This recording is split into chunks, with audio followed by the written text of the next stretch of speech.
नमस्कार, खबरें जारी न्यूज स्टेज पर मैं हूं आपके साथ मकसूद खान। आपके मुद्दे में बात मध्य प्रदेश की, बात देश के किसानों की।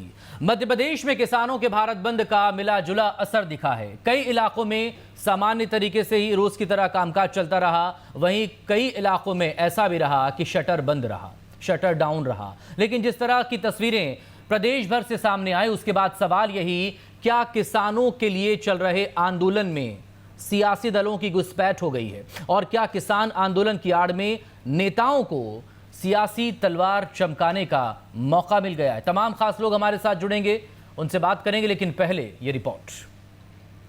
हम अपना अधिकार मांगते हैं, नहीं किसी से भीख मांगते। इंकलाब जिंदाबाद, इंकलाब जिंदाबाद। नए कृषि कानून को लेकर किसानों के भारत बंद का मध्य प्रदेश में मिला जुला असर देखने को मिला। भोपाल जैसे शहरों में बंद का कुछ खास असर नजर नहीं आया, लेकिन छोटे शहरों में किसानों के तेवर से साफ है कि आने वाले दिनों में मध्य प्रदेश के किसान भी लामबंद हो सकते हैं। ऐसे में सतर्क बीजेपी ने सीधे तौर पर कांग्रेस को आड़े हाथों लेते हुए निशाना साधा। आरोप लगाया कि कांग्रेस ने जो आंदोलन बुलाया था वो पूरी तरह से फ्लॉप साबित हुआ। कि हमारे मुखिया कांग्रेस के वो भी आंदोलन से गायब हैं। माननीय कमलनाथ जी कहाँ हैं आंदोलन के अंदर? तो इस प्रकार की एक नहीं कई प्रकार की चीजें आज ये सिद्ध करती हैं कि कांग्रेस के द्वारा ये आंदोलन जो उन्होंने कॉल किया था पूरी तरह से विफल हुआ है। वीडी शर्मा ने आरोप लगाए तो जवाब देने के लिए पूर्व मंत्री जीतू पटवारी सामने आ गए। पलटवार करते हुए कहा कि ये बंद किसानों का है और कांग्रेस हमेशा किसानों के साथ खड़ी है। कांग्रेस पार्टी आंदोलन का समर्थन कर रही है अप्रत्यक्ष रूप से, बाहर से। हम किसानों के साथ हैं और आज नहीं है। जब आंदोलन चालू नहीं होता, जब राहुल गांधी पंजाब में, हरियाणा में ये काले कानून का विरोध कर रहे थे, जब संसद में पास हो रहा था, तब कांग्रेस विरोध कर रही थी। हम लगातार मोदी जी की इस तानाशाही रवैये के खिलाफ। बहरहाल इन सियासी आरोप प्रत्यारोप के बीच प्रदेश में बंद के दौरान कई जगहों पर प्रदर्शन और झड़प की तस्वीरें भी सामने आई,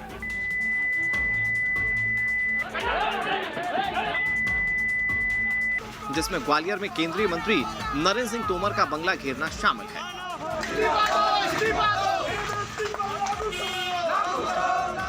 इन सबके बीच केंद्रीय मंत्री नरेंद्र सिंह तोमर ने विपक्षी दलों पर जमकर निशाना साधा और विपक्ष पर किसानों को गुमराह करने का आरोप लगाया। जो राजनीतिक दल किसानों के नाम पर राजनीति करने की कोशिश कर रहे हैं, उनको अपने गिरेबा में पहले झांकना चाहिए।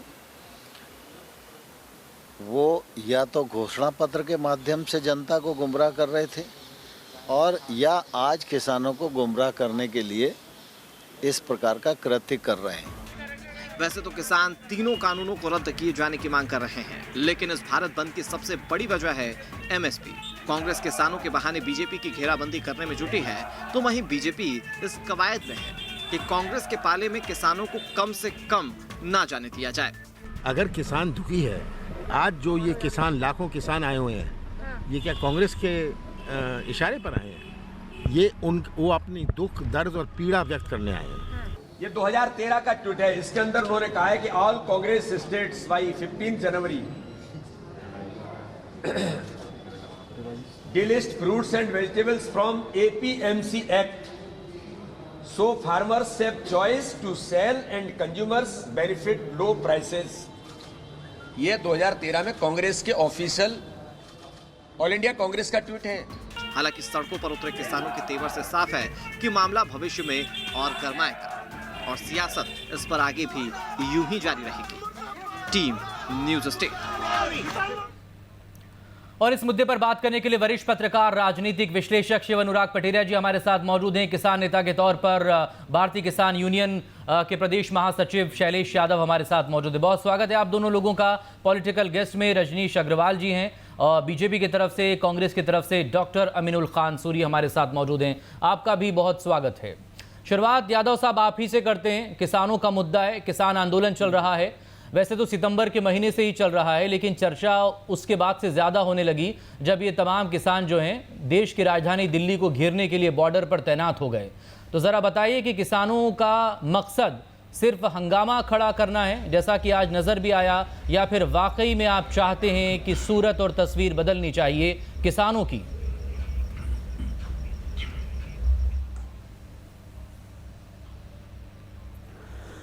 मसूद जी, जैसे पूरा देश जानता है कि किसान देश की बुनियाद हैं। आज अगर किसानों का अधिकार छीना जाएगा, किसान इतनी मेहनत करते हैं, कड़ी मेहनत करते हैं, रात दिन पानी दे के फसल उगाते हैं, अगर उनको एमएसपी यदि उनको उनका मूल्य ना मिले तो किसान क्या करेगा? किसान आज अपनी मांगों को लेके दिल्ली नहीं पूरे देश के अंदर, आज मध्य प्रदेश के अंदर भी काफी बंद रहा। आज अगर किसान अपना अधिकार मांग रहा है तो राजनीतिक पार्टियां उनके बीच में क्यों आ रही हैं? यदि कृषि मंत्री जी कह रहे हैं कि एमएसपी दे रहे हैं तो एमएसपी पे कानून क्यों नहीं लागू करते हैं कि एमएसपी के नीचे यदि खरीदी होती है तो जो भी व्यापारी इसको खरीदेगा उसको उसको कोई दंड दिया जाएगा, उसके ऊपर अपराध बनाया जाएगा। ठीक, सिर्फ एमएसपी चाहिए, कुछ और भी चाहिए?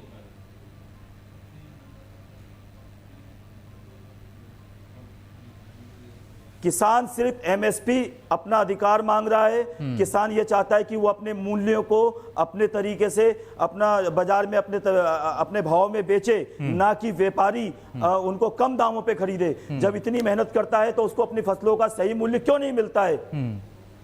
आप कह रहे हैं किसानों को सही मूल्य नहीं मिल रहा है। ठीक है पटेरा जी, आप इस बंद को कैसे देखते हैं? प्रदेश के साथ साथ देश भर पर भी आप प्लीज़ अपनी राय रखें। और इन सब के बीच सत्ता पक्ष की तरफ से जो आरोप लग रहे हैं या सवाल उठाए जा रहे हैं इस किसान आंदोलन के राजनीतिकरण को लेकर, तो राजनीतिक पार्टियां अगर राजनीति नहीं करेंगी तो फिर वो क्या करेंगी? बक्सू साहब, आपने मल्टी डायमेंशनल सवाल किया है, जो बहुकोणीय सवाल है। सबसे बड़ी बात है कि मध्य प्रदेश में क्या असर रहा। तो मुझे लगता है कि ग्वालियर चंबल संभाग में एज एक्सपेक्टेड था उसी तरह से एक मिला जुला इम्पैक्ट रहा। भोपाल जहां मैं रहता हूं, भोपाल में जहां पे मेरा घर है, मेरा दफ्तर है, मेरा बाजार है, वो सारी चीज़ें खुली हुई थी। कांग्रेस की एक टोकन की तरह उपस्थिति थी। इंदौर जो मध्य प्रदेश का कॉमर्शियल हब है, कॉमर्शियल कैपिटल है, वहाँ की स्थिति भी यही है, रोज की तरह सारी चीज़ें चल रही थी। अगर हम सागर की बात करें तो सागर का एक वीडियो आया है जिसमें कांग्रेस के नेता एक व्यापारी के पैर पड़ रहे हैं कि आप तो बंद कर लीजिएगा। जबलपुर की स्थिति यही है। तो कुल मिला के मुझे लगता है बड़े नगरों में, सिर्फ ग्वालियर चंबल में, श्योपुर में, शिवपुरी में, ग्वालियर में नरेंद्र सिंह तोमर का बंगला घिरा गया। क्यों? मुरैना दिल्ली से लगा हुआ है और पिछले दिनों भी जब किसान दिल्ली की तरफ जा रहे थे तो मुरैना में इकट्ठा हो रहे थे। मुरैना फॉर्चुनेटली नरेंद्र सिंह तोमर का संसदीय क्षेत्र भी है, तो कांग्रेस का किसानों का पूरा दबाव वहां पे देखा गया, उनके बंगले को घेरने की कोशिश की गई। तो कुल मिला के दो हिस्सों में देख सकते हैं, एक तो ग्वालियर चंबल संभाग और rest of the MP. Rest of the MP में कोई इंपैक्ट मुझे दिखाई नहीं दिया। सिर्फ टोकन के तौर पर कांग्रेस की अपनी उपस्थिति थी और निश्चित तौर पर कांग्रेस को ये बताने का हक है, ये डेमोक्रेटिक राइट है कि वो सहमत नहीं है, वो किसानों के साथ है, इस पर कुछ भी गलत नहीं है। लेकिन मध्य प्रदेश का जो एग्रीकल्चर हब है, हॉर्टिकल्चर हब है, वो मालवा होता है, वो नर्मदांचल होता है। वहां से मुझे किसी बड़े आंदोलन की सूचना नहीं है। भोपाल में कुछ जगह पे हल्की फुल्की झड़पें हुई या बहस हुई, इसके अलावा कुछ नहीं हुआ। दूसरी सबसे बड़ी बात है, किसानों को उनका हक मिलना चाहिए, इससे किसी का इंकार नहीं है। लेकिन मुझे लगता है चीजों के बारे में डायलॉग का रास्ता खोल के रखना चाहिए। दिल्ली को आपने घेरा है, अच्छी बात है, 5 बार बात हो गई है।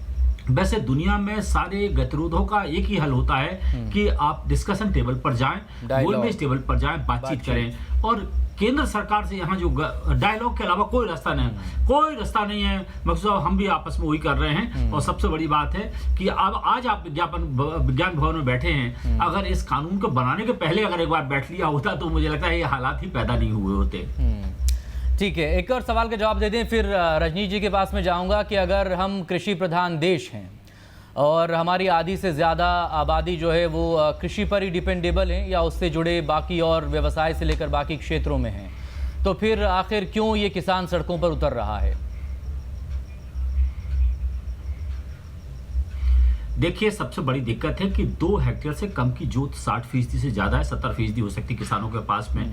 आज जिस मॉडल की बात स्वामीनाथन ने कही थी या उसके पहले सिंहदेव साहब जो मध्य प्रदेश में भी मंत्री थे, छत्तीसगढ़ में मंत्री थे, उन्होंने एक मॉडल दिया था श्रीमती गांधी के कहने पर कि horticulture, sericulture, agriculture, fisheries, piggeries and इन सारी चीज़ों को मिला दिया जाए, तभी छोटा किसान लाभ की स्थिति में आ सकता है। एक दूसरे से इंटरलिंक सारी चीज़ें हैं, छोटे पॉन्ड बनाए जाए, पिगरी हो, फिशरीज हो, सेरिकल्चर हो, हार्टिकल्चर हो, लेकिन दिक्कत ये है कि राजनीता बदलते चले गए। स्वामीनाथन रिपोर्ट कोई आज की नहीं है, 3 दशक से ज्यादा हो चुका है। रामचंद्र सिंगदेव साहब की जो रिपोर्ट है वो भी 30 साल पुरानी है। दिक्कत ये है सियासत सिर्फ सियासत करती है, हकीकत में कुछ करती हुई नजर आए तो मुझे लगता है इस दौर में बीजेपी कांग्रेस दोनों की सरकार रही है, मध्य प्रदेश छत्तीसगढ़ दोनों में। सबसे बड़ी बात है अगर 60% से ज्यादा लोग कि सरकारें तो बदलती रही लेकिन किसानों की हालत क्यों नहीं बदली, कुछ नहीं हो रहा। और इसी को लेकर वो यूपीए सरकार के फैसलों को लेकर भी लगातार सवाल हो रहे हैं कि अगर आप ये उस वक्त में सही मान रहे थे तो आज की सरकार अगर उसी दिशा में आगे बढ़ी तो फिर आप इसे गलत क्यों कह रहे हैं अपने सियासी नफे नुकसान के लिए। रजनीश जी, अब आप बताइए कि किसानों की जो समस्या है या किसानों के जो सवाल हैं उनके जवाब कैसे दिए जाएंगे, उनकी समस्याओं का समाधान कैसे होगा, या फिर यूं ही ये आंदोलन चलता रहेगा?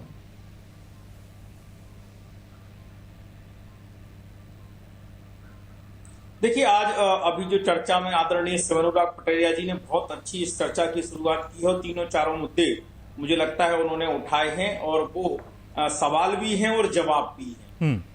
जो बात इस कानूनों के संबंध में है तो देखिए, कानून संसद में पारित हुए हैं बाकायदा, जो प्रोसीजर है उसको अपना कर, और इन कानूनों के बारे में कांग्रेस की राय जगजाहिर है, और इतनी जगजाहिर है कि डॉक्टर मनमोहन सिंह जी बतौर प्रधानमंत्री, राहुल गांधी जी बतौर राष्ट्रीय अध्यक्ष कांग्रेस, और इनके उस समय के कृषि मंत्री शरद पवार जी के आज डॉक्यूमेंट्स, वीडियोस वायरल हो रहे हैं कि ये इस प्रकार के कानूनों के लाए जाने की सख्ती के साथ, शरद पवार जी का तो वो पत्र तक वायरल हो रहा है राज्यों को कि अगर आपने इस कानूनों को नहीं अपनाया तो हम आपको वित्तीय सहायता बंद कर देंगे, हम आपको पेनाल्टी लगाएंगे, राज्य सरकारों को कहा।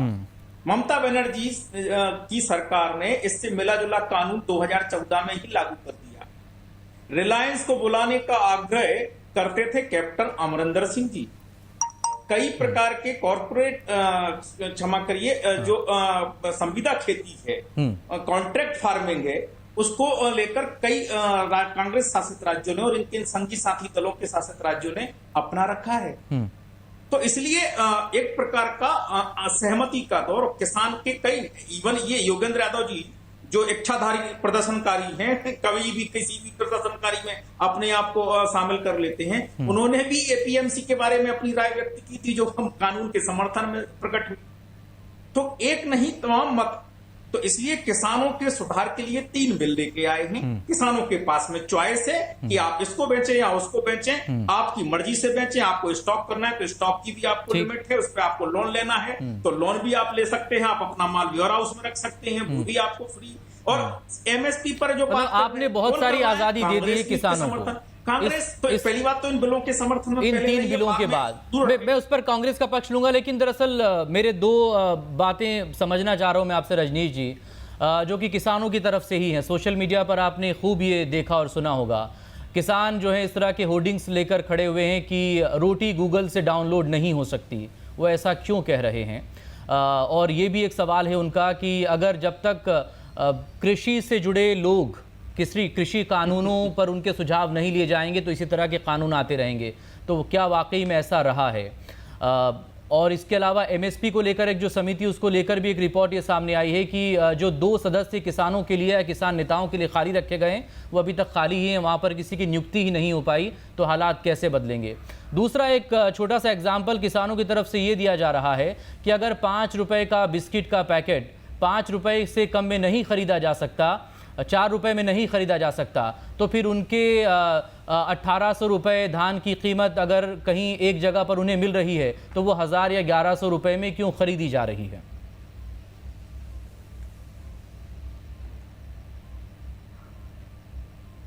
मैं तीनों चारों प्रश्नों के उत्तर दूंगा। पहली बात तो ये है कि जब इन मामलों पर चर्चा शुरू होती है प्रशासनिक सरकारी तौर पर या कारपोरेट सेक्टर पर, तो हम बहुत भावनात्मक हो जाते हैं कि गूगल से रोटी तो डाउनलोड नहीं की। अरे सवाल मुद्दों पर अपन चर्चा कर लें। जो बात कही 60% से ज्यादा किसान, अभी तो मुझे लगता है कि वो 72 और 74% हो गया। आदरणीय पटेरिया साहब ने कहा छोटी जोत का किसान है, जो बैंक में भी नहीं जाता, जो कहीं आपको राय मशवरा करने के लिए भी आप उसको नहीं पकड़ते। बड़े बड़े किसानों से केवल आप, और बड़े बड़े किसानों संगठन के लंबरदार जिनकी अपनी दुकान है। लेकिन सवाल उस किसान का भी है हमें उसको राहत देनी है। उसके लिए हमने किसान सम्मान निधि दी 10,000 रुपए मध्य प्रदेश में साल भर में। तो उसकी चिंता सबसे पहले करना पड़ेगी, जो उसका परिवार उससे जोत से पालन करने के लिए बड़ा है, तो उसकी भी सुध लेना पड़ेगी, और जो बड़ा जोत का किसान है उसकी भी सुध लेना पड़ेगी। इसलिए इस पर तथ्यात्मक चर्चा हो। एमएसपी का मामला केवल अगर होता तो चर्चा उस पर होती। एमएसपी केंद्र का विषय केवल घोषित करने का, राज्य का खरीदी का विषय है। पंजाब ने क्यों नहीं खरीदी की, और आज भी पंजाब में जो समर्थन मूल्य पर खरीदी होती है उसका उसके खाते में पैसे क्यों नहीं डाले जाते। और बताना जरा कांग्रेस के लोग कि उनके शासित राज्यों में आनुपातिक दृष्टि से सबसे पिछड़े राज्य क्यों हैं समर्थन मूल्य पर खरीदी के। मध्य प्रदेश जैसे राज्य आनुपातिक दृष्टि से नहीं, किसानों की जनसंख्या, किसानों की पॉपुलेशन के हिसाब से मैं बात कर रहा हूँ, उपज के हिसाब से हम सबसे ज्यादा समर्थन मूल्य पर न केवल खाद्यान्न की बल्कि दलहनों तिलहन की क्यों करते हैं, आप क्यों नहीं कर सकते। तो ये कहने के कुछ और है, करने के कुछ और। ठीक, मेरा केवल कहना इतना है कि हम नहीं, आप तो बात बंद करो पहले तीनों कानून, क्योंकि इसमें बहुत सारे लोगों की दुकानें उठ रही हैं, राजनीति बंद हो रही है। आप सिर्फ एमएसपी की बात करिए कि एमएसपी पे किसानों का मूल्य, किसानों का अनाज खरीदेंगे कि नहीं खरीदेंगे। एमएसपी में किसान को घाटा हो रहा है। आप अन्य राज्यों की बात ना करें, मध्य प्रदेश के अंदर भी किसान रो रहा है। आज पूरा मध्य प्रदेश के अंदर किसान रो रहा है। रजनीश जी, मैं आपको बताना चाहता हूं, अरे यादव जी, मध्य प्रदेश में आज सबसे ज्यादा समर्थन मूल्य पर खरीदी हो रही है। मध्य प्रदेश में समर्थन मूल्य में कांग्रेस की बात कर रहा हूँ, और आपकी जो बात है एमएसपी की बात है या 3 बलों। अरे आप मुझे बताइए कौन सी मंडी में खरीदी हो रही है, आप मुझे बताइए। अभी एमएसपी के ऊपर अभी भी बातचीत चल रही है। डॉक्टर सूरी से अभी तक बात नहीं हो पाई, तब डॉक्टर सूरी आप बोल लें प्लीज। गुमराह करना बंद करिए। डॉक्टर सूरी, बहुत सारे सवाल हैं और बहुत सारे आरोप हैं। सवाल ये भी है कि यूपीए के वक्त में आपका स्टैंड क्या था, और आज जब आप विपक्ष में हैं तो आपका स्टैंड क्या है। यादव साहब नियम बना लिया प्लीज, सभी पक्षों को अगर हम सुनेंगे तो बेहतर होगा, वरना एक आरोप मुझ पर ही लग जाएगा कि आप किसी एक को ज्यादा वक्त देते हैं और दूसरे को सुनते नहीं। तो डॉक्टर सूरी आप ही बोल लें।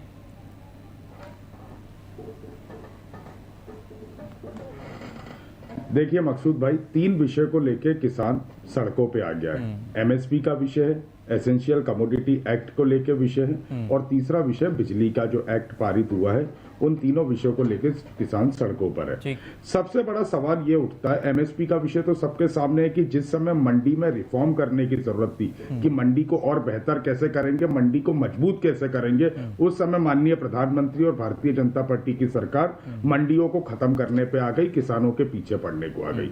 ये वही प्रधानमंत्री हैं जो किसी जमाने में गुजरात के मुख्यमंत्री हुआ करते थे, और तब के तत्कालीन प्रधानमंत्री मनमोहन सिंह जी को इन्होंने एमएसपी के कानूनी रूप देने की वकालत की थी। अरुण जेटली जी, जो स्वर्गीय अरुण जेटली जी हैं, जो इस देश के पूर्व वित्त मंत्री हैं, उन्होंने राज्यसभा में इतना बड़ा भाषण दिया था कि एमएसपी को किस तरह से कानूनी रूप दिया जाए। सुषमा स्वराज जी का भी भाषण हम सबको याद होगा, पश्चात भारतीय जनता पार्टी के मित्रों को याद नहीं होगा, रजनीश अग्रवाल जी को नहीं याद होगा कि इनके बड़े बड़े नेता और तत्कालीन गुजरात के मुख्यमंत्री ने इसके लिए लेटर लिखा। और आज ऐसा क्या हो गया कि एमएसपी हटाने के पीछे पड़ गए, एमएसपी को कानूनी रूप देने को तैयार नहीं है। ऐसा क्या हो गया? तो ये कांग्रेस पार्टी बता रही है, ये किसान रोड पे उतर के बता रहे हैं कि मोदी जी का किसानों और देश की जनता से सरोकार नहीं रह गया, उनका सिर्फ पूंजीपतियों से सरोकार रह गया, अडानी और अंबानी से सरोकार रह गया। अब मैं बताता हूं, 2018 और 19 की स्टैंडिंग कमेटी ने रिपोर्ट दी थी कि एपीएमसी को समाप्त करना किसानों के हित में नहीं होगा।